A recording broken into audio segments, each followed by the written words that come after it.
Patay isang guro sa Balabagan, Lanao del Sur matapos barilin ng kanyang estudyante.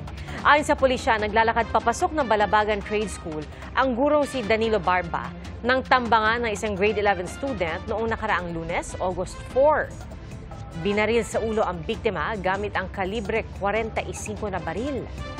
Nagalit umano ang estudyante dahil bagsak ang nakuhang grado sa subject kaya hindi nakapag-enroll sa grade 12.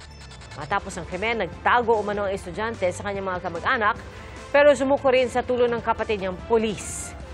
Sinusubukan pa ng GMA Regional TV na makuha ang panig ng suspect na nasa kustodiya na ng pulisya.